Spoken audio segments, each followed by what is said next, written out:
Ang dami-dami yung aabangan mga basketball liga natin. My main goal is actually go to the big leagues. We can help with your tournament, absolutely. Sige. We have all the resources to make it happen. Ang laki.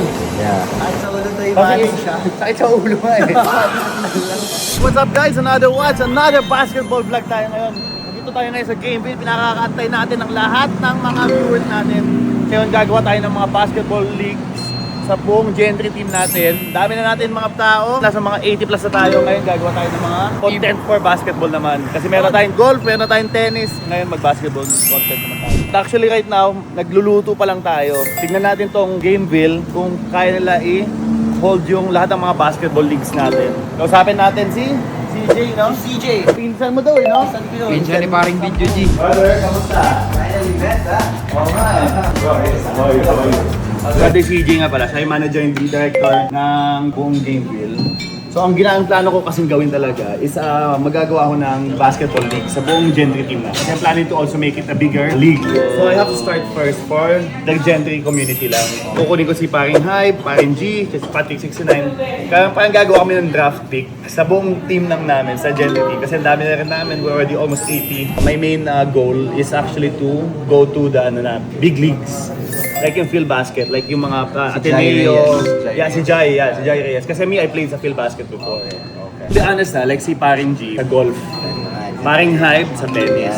So lahat sila nagsasabi sa akin, Cholo, mag-ano ka na, simula ka ng sarili mong ano. Ayan, I'm planning to do the basketball. We can help with your tournament, absolutely. Sige. All the Tapos way ang from plano- officiating, all the meron way din, from mga officiating. production, all the halftime shows. We have all the resources to make it happen. Complete pala eh. Kaya nga eh. So sa production, I have no problem with the production. Kasi nga nagawa na namin yun sa golf, Ganda. sa tennis. I watch all your... Yes. Lahat ng mga ginawa all the namin sa vlogs. tennis at saka sa golf, same media team namin. We want to make the Gentry then more into sports contact.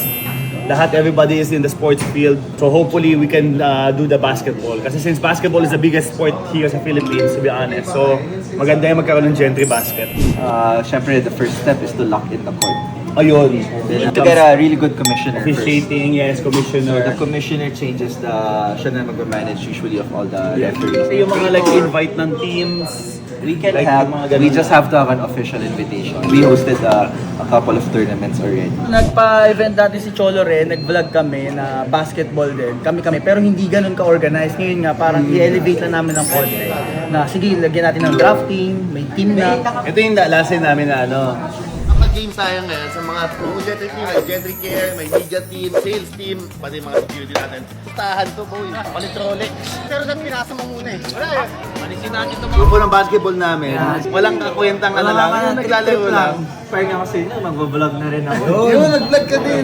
Sports industry naman, makita ko sa namin yung sinimulan na bago eh, di ba? Na nag-over yung AI.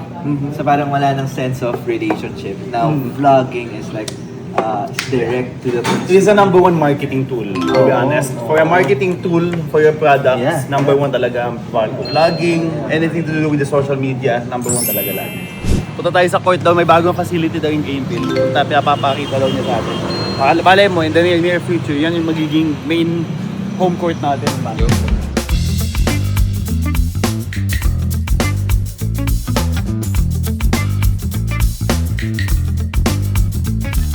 So naman na tayo sa second venue nila. Tignan natin, grabe lahat daw kompleto dito. Parang sports complex talaga siya.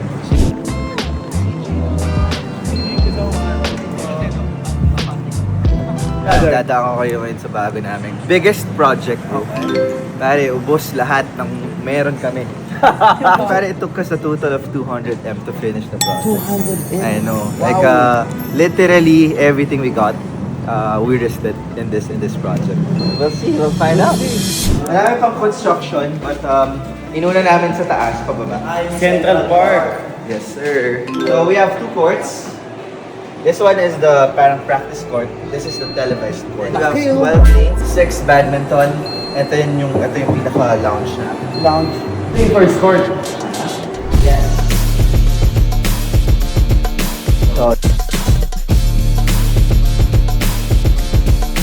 So this is the main lobby, receiving area. Just per meter lang to. 6,500. Ang laki. Yeah. So yun.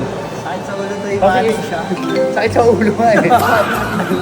So actually, naging idea, theme park. Para ka na sa theme park, pero instead of rides, different activities. Oo nga eh. Kamusta? Anong gano'n natin? Ang ganda. Ang ganda ng vision. Parehas kami ng vision. Parehas kami ng insights. Tsaka he can help us throughout the game. Lahat ng mga basketball natin, kaya-kaya niya tumulong. At saka nakita ko lahat, meron siya. Maalam siya, tsaka maalam siya po. Marami Hindi siya yung ano lang, I mean, alam na alam niya talaga about in and out, in depth, complete, uniform, to trophies, to pucha, wala na tayong hanapin, wala na tayong sasakit ng ulo. Sige po pinsan ka palang excited. Ayun na nga guys, grabe, ang ganda ng ng meeting natin with CJ dito sa Gameville. Lahat ng gagawin natin na sponsorship ng mga games natin, dito natin gagawin. For now, yung basketball league natin ng Gen 3, dito natin gaganapin. Internal muna, tapos after noon, magiging external, mas lalaki pa yung games natin. Ang dami nyong aabangan guys. Ang dami nyong aabangan na mga basketball liga natin. Pero to be honest, grabe. Yung vision namin ni CJ, parehas kami ng vision, parehas kami ng insights. Ganda ng mga gagawin natin in the near future. Abangan nyo guys. Bye-bye!